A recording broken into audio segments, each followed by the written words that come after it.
What's up, everybody? My name is Tim Stoddard with Stodzymedia.com. This is episode 43 of Welcome to Stodzyland. Today we're going to be talking about finding your target customer and your ideal customer and some ways to do that. So, but before we even get into the tactics, there's something that is kind of like an overlying principle of this. This is one of the reasons why businesses, especially local businesses, need to be not apprehensive, but aware that social media isn't necessarily the best way to bring in your ideal customer. Social media is very valuable, and with the videos that we've done here, I've already talked about some tactics that can make you money through social media, and I suggest that you keep doing that. But social media is a much more broad marketing scope, unless you're talking about advertising. Of course, you can really target specific people through social advertising, but what this is going to be more organic, audience building ways to bring in your ideal customer. So with all that being said, let's jump right into it. Number one, building a relevant audience is very important. There's going to be, again, like an underlying theme here about quality versus quantity. When we're building an audience, and if we're doing that through an email list or through YouTube subscribers or whatever, there's a consensus that like more subscribers is better. And I guess there's some truth to that.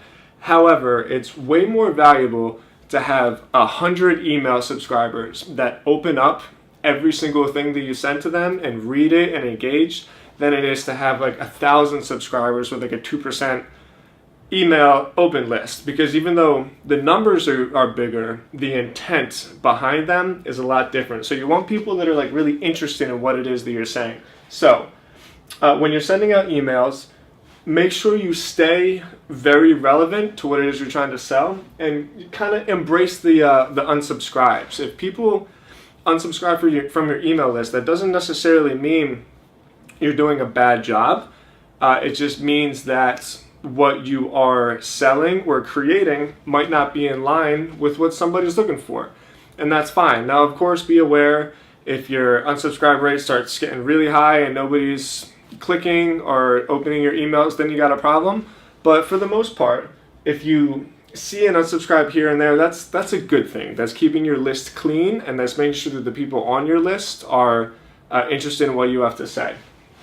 And a way to naturally build an email list without spamming people and making sure that the people that subscribe are interested in what you're saying is guest posting on relative websites. So let's say you own like a health and fitness business and you're a personal trainer and you do house visits to people. There's probably a ton of health websites even in your local community that would let you guest post. And then something to think about is in the author bio of that guest post, you might want to think about linking to an actual landing page.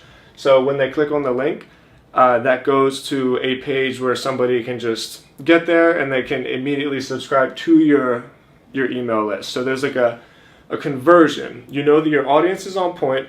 If you say something that the audience on that website that you guest posted in enjoys what you say, then they're going to click on that link and then they're going to be funneled directly into your email list, and you know that that capture is going to be relevant. So, tip number 2. SEO, we've talked about, is the best way to convert sales to online traffic. But to get even more specific, we've talked about a lot of short tail, or I guess you would just call it like branded SEO. But there's another thing called long tail SEO. So this is the difference between trying to rank a page for something like the word dog trainer and writing an article that's titled Best at-Home Dog Trainer in Madison, Wisconsin. So this search right here, Best at-Home Dog Trainer in Madison, Wisconsin, is going to get a lot less traffic, but you know that if somebody goes to Google and they type in something like, where can I find an at-home dog trainer in Madison, and they get to your page, you know that the information that you provided on that page is directly related to what that person is searching for, And that's how you're going to find a perfect target customer, because you are solving the exact problem that they have at that time. So if you just rank for the words dog trainer, obviously that's going to be a really valuable keyword, but that can mean different things. Maybe somebody's looking for like training videos because they want to train their dog themselves, or maybe somebody's like writing a book report on some ways on like different methods of dog training. The possibilities for this search term are really broad, but the possibilities for this long tail search right here are really, really specific. And so again, it's quality over quantity. You're going to get a lot fewer searches for a long tail search, but you know that those searches are going to be very, very accurate to what that person wants, and that's probably going to convert into business. Number 3, we talked about this last time. I'll link it in the bio with setting up your Google business profile. Your Google business profile obviously connects to the map when people search in Google, but it's not the only local business directory.